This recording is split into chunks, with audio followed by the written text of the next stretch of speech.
I was gonna say, oh no, the turfs are gonna be mad at me, but like fucking good. We wouldn't get along anyway. Hi, I'm Kayla Amanda. That is my cat Minilouche. Welcome back to my channel. Thank you so much for being here. I am going to unhaul some books. I know that it is not specifically writer related, but it is book related. And as I've said before, I'm like in the middle of revisions, and right now I don't know how to impart any wisdom about revisions, and I don't think that you want to watch just like another long montage of me staring at my computer and fixing like weird mistakes that I've made and being annoyed at past Kayla for her terrible pacing. So we're gonna do something a little bit different today. I've already kind of started because I took out Ninth House for a different video I was talking about and just like never put it back. But I bought some new books. I ordered a few books from Strong Nations, which is an indigenous owned bookstore in Nanaimo near where I live, and I want to make room for them on my shelf. Okay, so you're in my bookshelf sitting on some J.R. Ward, which is not going anywhere, and I'm going to try to cull some books out of here. I think that I'm going to give my mom first crack at them. Any books that I caught from someone else, I will offer them back, and if my mom doesn't want them, if the person who gave them to me don't want them, I'm going to take them to Russell's Books, which is a secondhand bookstore that gives you credit if you bring books in. So I love book credit because once I empty this out a little, I'm gonna have to fill it back up. I already alluded to this one, but Ninth House is gonna go. I don't actually have a problem with any of the content. I know that some people did. For me, it was just the pacing was off. It wasn't what I was looking for. So I didn't finish it. Okay, this one kind of hurts. I fucking love Shauna McGuire, and Mira Grant is her horror pen name, but I'm not gonna read this book. It's zombies, it's a continuation of her Newsflesh series, and while I have Feed and Deadline, I've had this for like 4 years and I've never gotten around to it, and I don't need it, so it's going away. Slayer. I read it, it was fine. I gave it a whole extra star for Faith's Slayer Dream Rave, but I don't love YA, so I'm never gonna reread it. I'm not gonna pick up the sequel. I don't need it. I don't need to own every vampire book I see. So I love the TV show. I watch and rewatch it. I think all my friends should watch it. I write dirty fan fiction for it. But I just don't need to own these books. I bought them because I thought I was gonna read them. I'm not though. I've had them for a while now. I haven't even touched them. I haven't been inclined to touch them. I have literally had this for 10 years and I have not read it. Why? I've read all of them. The next one's never gonna come out. The series was disappointing. I don't need this. So I bought this one because I like the cover of the sequel and then never read it, and none of the reviews I've seen of it have made me want to read it, so I bought this on a recommendation from someone whose taste in books I don't actually trust, so I don't know why I bought it. Sometimes you just want YA fairy fucking, and I read them, I enjoyed them. I don't need to continue to own them. They don't like mean enough for me to need to own them as a nostalgia piece. I'm gonna move on with them. I bought it because she's a local author, but it's middle grade, and I barely read middle grade from like my friends, much less people who I only kind of know. I read it. I love the Abortion series. Is that how you pronounce it? I actually don't know how to pronounce it. I always pronounce it Abortion, but that could be wrong. Anyways, I love the series, but I've read it. It was not my favorite. And I don't have the other books in the series. I don't have like the actual trilogy, so I don't really need to keep this villain origin story. I bought it because it was $6 like 3 years ago, and I can let it go now. This is Cadaver and Queen. If you are looking for YA horny Frankenstein steampunk, this is the book for you. I really enjoyed it, but I'm never gonna reread it. It was $5, and I like vampire shit, but I don't need to own every vampire book I've ever seen. I don't want to talk. This was 1000% because I think it's pretty.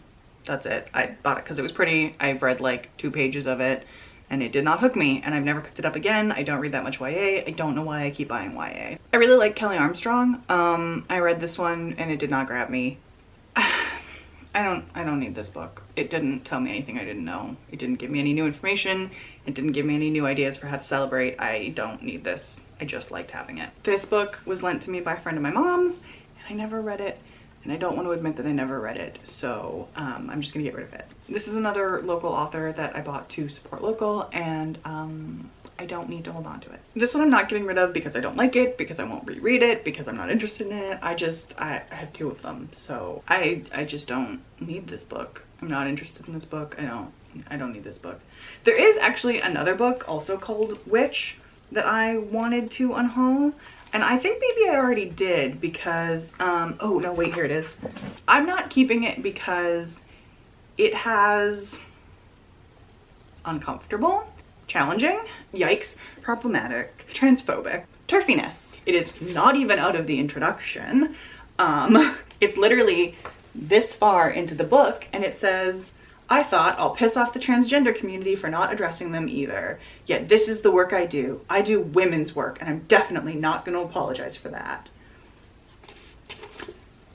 Anyway, I'm not comfortable with this book. I have friends who are also witches, who are more new to their journey, and I might have passed this book along to them if it was just like a witch book I wasn't that into. I will like probably offer them this book and see if they want it, just because like Wheel of the Year, that's cool and interesting, especially if you're not like super familiar with it yet. Might have some ideas for how to celebrate, but I don't.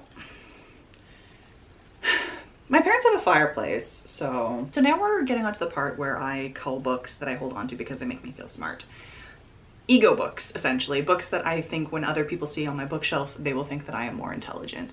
And we don't need to hold on to these as like status pieces or ego pieces. I know that I'm smart and that needs to be enough. Some class books I am gonna hang on to. Some of them I just really like the content, or like my theory and criticism book. I really enjoy literary criticism. I really enjoy literary theory. So I do reference it from time to time. I think it's interesting and I want to be able to go back to it. Things like the Norton Anthology of English Literature. I just like having those kinds of anthologies to be able to reference things or to look back at them and kind of remember who I was and what I was doing at the time, especially because I do tend to annotate. So sometimes it's fun to go see what like college Kayla was all about. Out of date. Out of date. I didn't read this for class and I'm not gonna read it now. Ego book, super out of date. This was a book I'm absolutely just holding on to because I think it makes me look smart, and we're not doing that anymore. I'm not into poetry or particularly lyrical writing. This is just not my style. Please don't censor this, YouTube. It's not real boobies. This was for a poli-sci class I took, and I have not reread it, but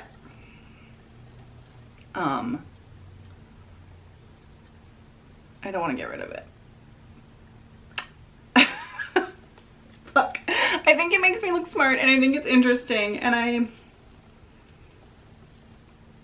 keeping it. I'm keeping it. This is shockingly out of date. I really want to keep this book. I feel like this book makes me seem smart and interesting, and I really want to keep it. But I'm not going to. I'm not going to keep it. I don't need it. It can go away. This book was really good, but makes me sad. So I'm not going to keep it. We have reached the stack of books that I need to read this year or I need to unhaul next year. Company Town. My mom thinks it's great and I trust her sometimes. Because Shields Dart. I've been told that I will really like this book and I've just never gotten around to it. I know it's like a classic, but I'm bad. So Witchy Eye. I know nothing about it. I just really like the cover and the back sounds interesting.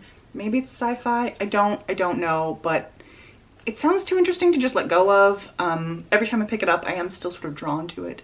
So if I read it this year, I get to keep it. If I don't, Hate to Want You, which I picked up after I listened to a Smart Podcast Trashy Books interview, and it sounds really good. I just don't really read contemporaries, which is, I think, what's making me struggle with it.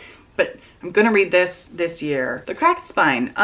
It's like a cozy murder mystery about a bookstore. Why am I not reading this book already? Lake Silence. It sounds like a good paranormal. I don't actually know. It's one of those books that I just picked up in the bookstore because it appealed to me.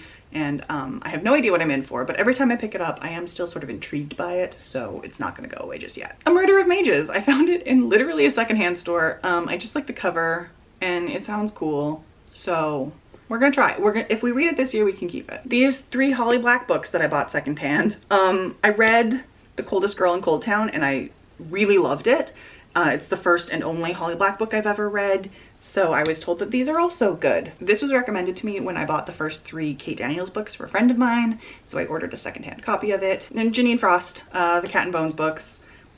My friend told me I was being a dumb fuck for not having already read them and claiming that I like snarky monster hunter books and paranormal romances. So I have to read these. I'm about halfway through this one and it's fine. But I find that the first book in a lot of these like paranormal mystery series are only fine. I think Rosemary and Rue from Shauna McGuire in the Toby Day book series is only fine. I think that Magic Strikes in the Kate Daniels series is only fine. So having a first book that I think is only fine is like not uncommon and is not enough to stop me. I will definitely give the second book a chance. I'm also like open to being convinced that I should in fact read some of the books that I'm unhauling, or that I should move some of these books to the top of my TBR. I'm very susceptible to peer pressure, so like feel free to chime off about that in the comments. Any other comments, questions, complaints, concerns, of course you can leave that down below. If you're looking for me anywhere else, I am pretty much everywhere as Kayla Amanda. That is KaylughAmanda. And I have to go pack all of these books up into a box and put the remaining ones back on my bookshelf. So I'll see you next time.